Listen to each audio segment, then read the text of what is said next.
Hey guys, we are Sean and Christy Michael of the world famous Long Honeymoon blog.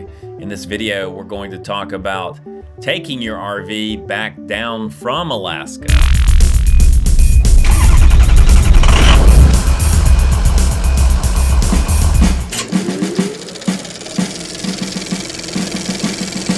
In this fourth video of our Alaska series, we're going to explore some different ways that you can get back to the lower 48.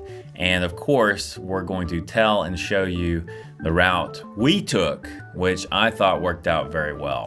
First of all, when you're leaving Alaska, you're going to be getting back on the Alaska Highway, unless you decide to take the Marine Highway. It is possible to put your RV onto a boat in Alaska and let that boat carry you back to the lower 48.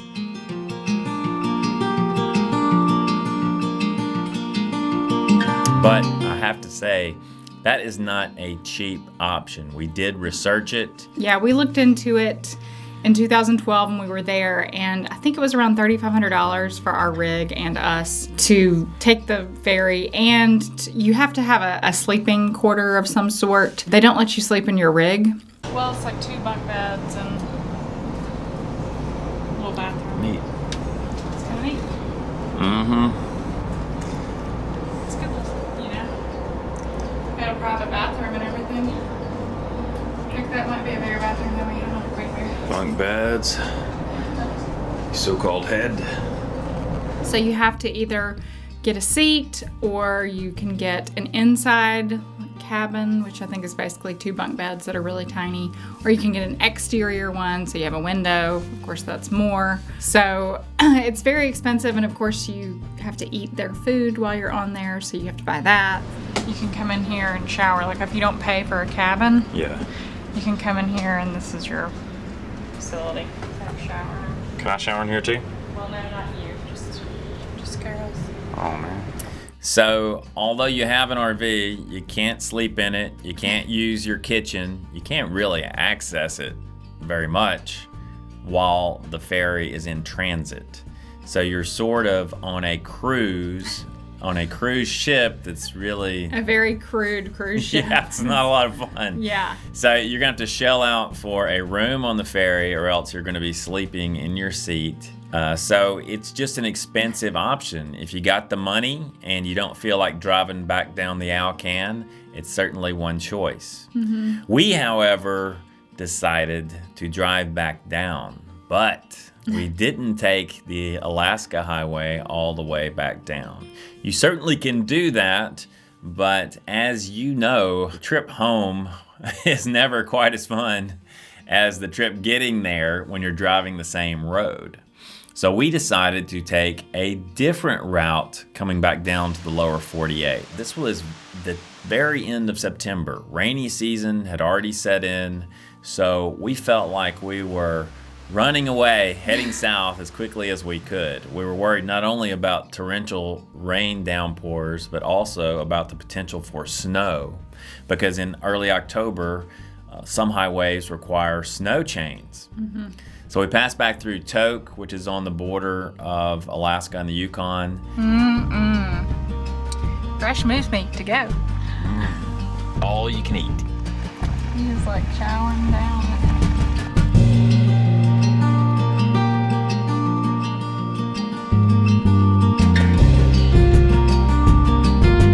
And I have to say that the Yukon Territory in late September, early October is spectacularly beautiful. Yeah. The autumn colors there were probably some of the prettiest that I've ever seen in my life anywhere. Mm-hmm.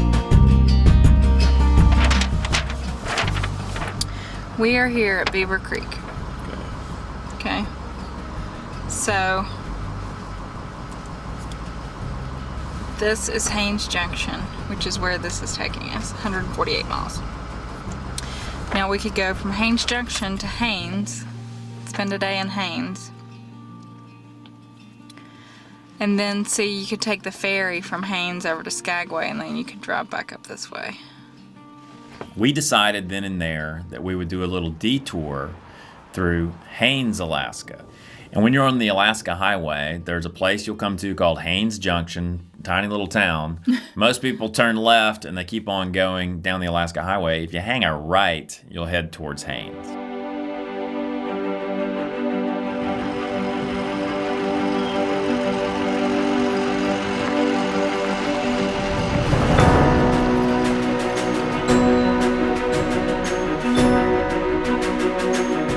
And it's a beautiful drive. The road is fabulous, which is kind of funny because the rest of the Alaska Highway is not so fabulous. But the views are incredible.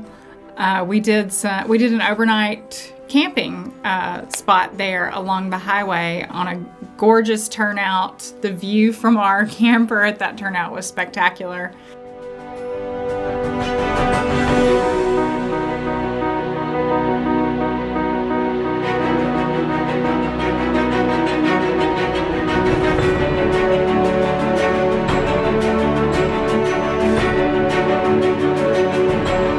By far the best road that we were on in the Yukon Territory, and I was later told by someone that that road is courtesy of the American taxpayer. Apparently the U.S. government paid for that road for national security reasons. I mean, I guess the idea is if we're ever in some sort of zombie apocalypse and we need to be moving around troops up there in the Yukon Territory, that they wanted a good road to get to Haines.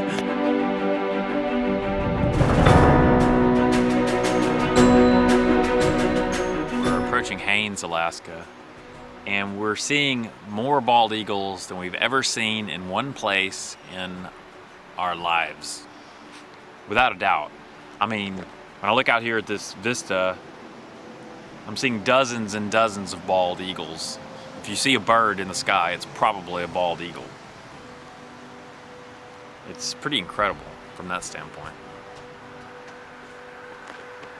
And one thing that's really interesting is not only the sight of the eagles, but the sounds of them, because you hear a lot of eagle cries. Haines is a tiny little town. You know, you don't go there for the fine dining and nightlife necessarily. There's a tiny little grocery store. There's a very nice state park campground. Stay there if you can. Because you will see so many eagles and grizzly bears, you won't know what to do.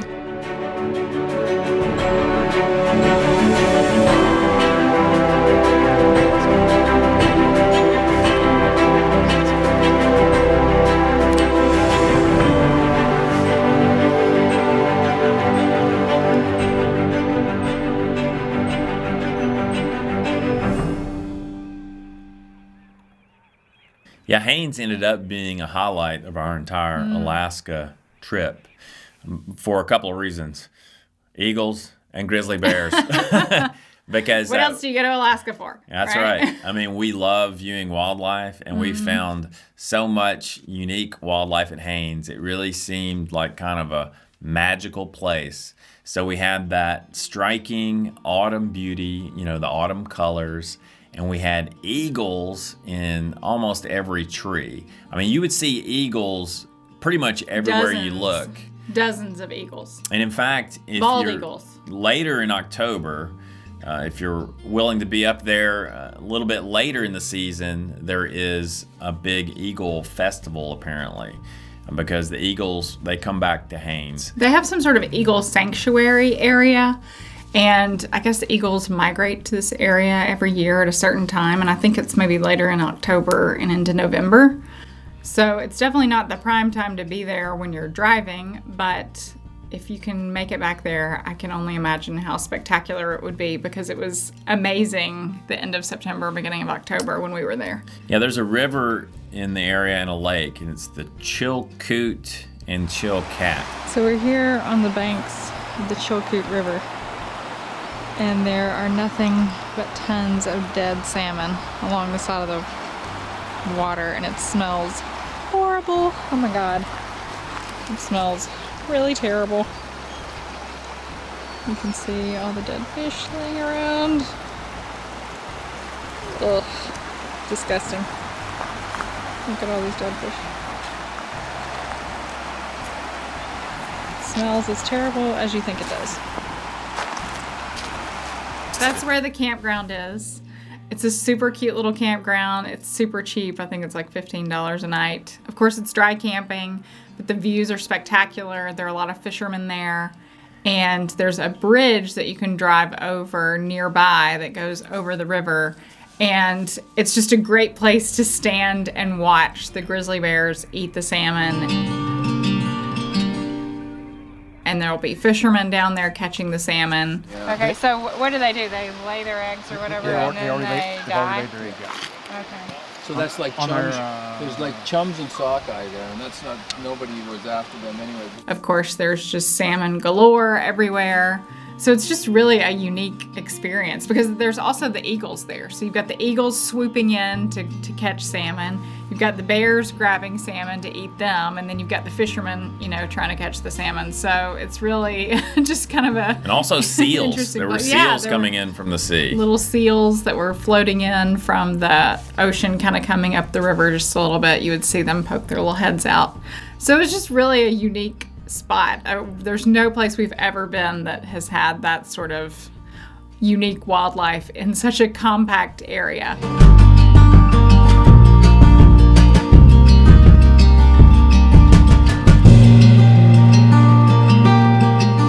see her now.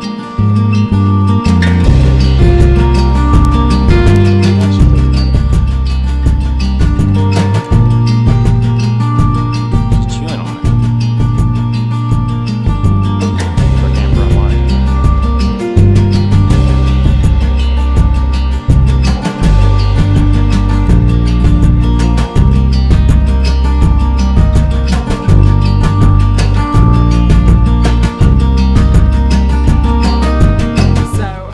Recommend it. I think you definitely want to go back there. Yeah, so we absolutely loved Haines, and it was a true highlight of our trip to Alaska because of the wildlife. Yeah. Just know you're not going there for any sort of show or entertainment or anything like that. It's strictly about the fishing and the wildlife and the camping. Right.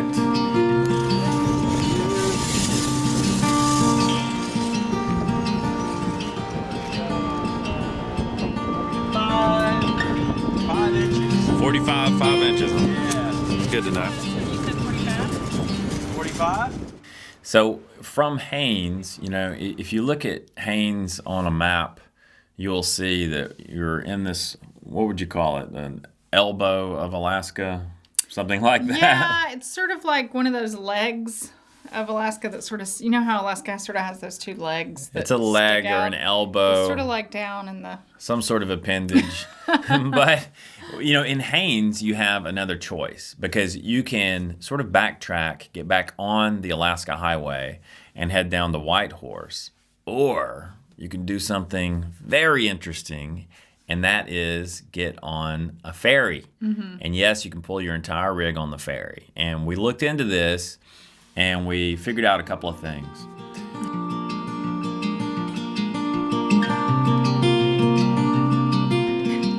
One, it's not nearly as expensive as taking the ferry to Seattle, okay? We decided to take the ferry to Skagway. And we're talking about a ferry ride of an hour, 2 hours at most. Yeah, it was like an hour and a half. So a very short ferry ride. Actually gives you a pretty good taste of the Marine Highway and the ferry system. Right. And the reason why we decided to do this was because a lot of people were like, oh, you need to go to Skagway. That's a traditional sort of like coastal town in Alaska. But when we looked at it on the map, we were going to have to drive from Haines all the way back north to Haines Junction, then drive east, and then basically over to Whitehorse, and then cut all the way back down to Skagway. So driving that just to get to Skagway was like 10-hour trip. 10 or 12 hours. From Haines.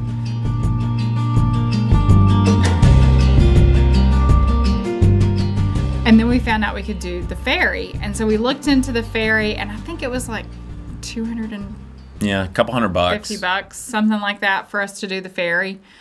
And so it was basically like, is 11 hours of driving worth $250? I mean, 11 hours of your time, plus we get about 12 miles a gallon when we're towing. Yeah. So, we'd be out a tank or so of diesel.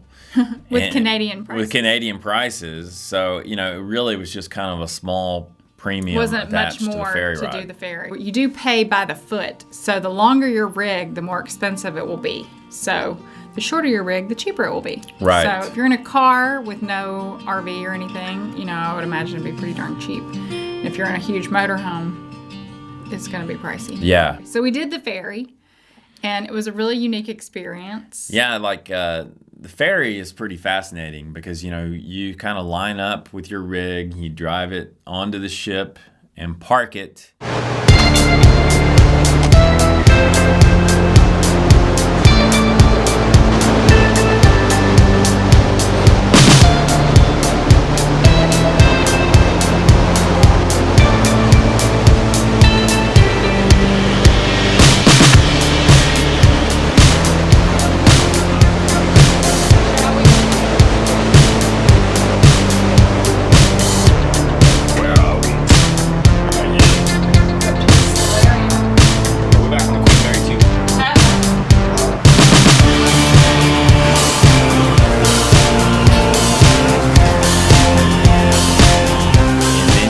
Exit your rig and you go out into the ferry, and like I said, it was a good chance to kind of get a look at what a longer ferry ride might be like, because we peeked into some of the living quarters, you know, like where you would stay, the hotel rooms. Yeah, very rough, like little bunk beds. Sort of like if you've ever been on a train in Europe, you know, like an overnight train in Europe where you sort of have these little rugged bunk beds. And you might have a sink and a toilet. Maybe if you're lucky. I don't know if all of them had that or not. But that's sort of what it was. They had a very rough little cafeteria area. And then, of course, there was an area to sit outside so you could see all the beautiful scenery, which is where we went.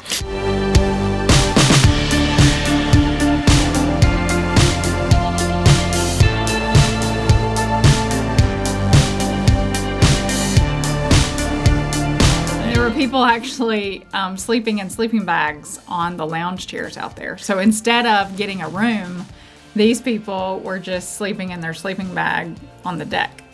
Yeah, it really gave you a good taste of what it would be like if you didn't fork out the cash for a room. You know, there were people literally just sleeping in deck chairs on the ferry. Now, the view from the ferry was really nice. Yeah, it was beautiful. And so, like, the actual ferry ride was kind of fun. It was pretty entertaining, just, you know, riding along, looking for eagles, and just admiring the scenery. When the ferry arrived in Skagway, again, this total trip was no more than an hour and a half or so. If you count loading and unloading, we'll say a little over 2 hours. Yeah, when you arrive in Skagway, it's time to unload your rig. So basically, you go back to your RV. Thank you so much for traveling with us.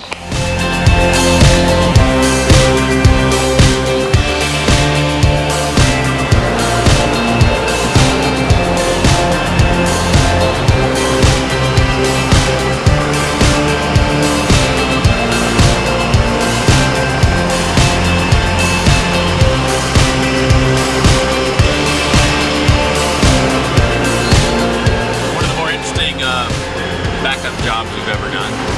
Yeah, you think? Slow and steady, Seymour.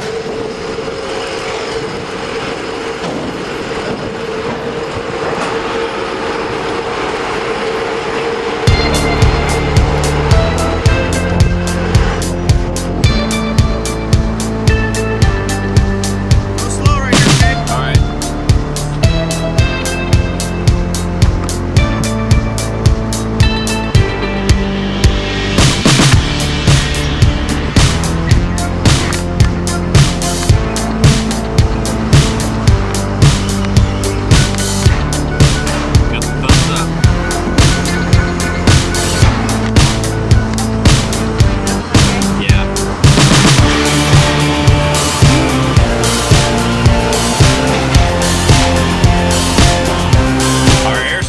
Traveled by sea. So they do have people out there directing you, and you have a pretty wide berth of. Yeah, it was fine. It wasn't bad. It was really fascinating to pull our rig off of this ferry, like down the ramp and into Skagway. Yeah. Now, the town of Skagway, if you're not familiar with it, is really another fascinating Alaska experience.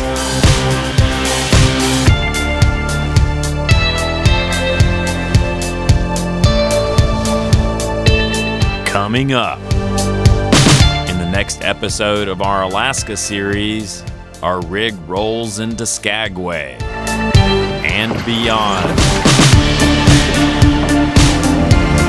If you liked the video, give it a thumbs up. If you disliked it, give it a thumbs down. Feel free to leave a comment. And of course, don't forget to subscribe.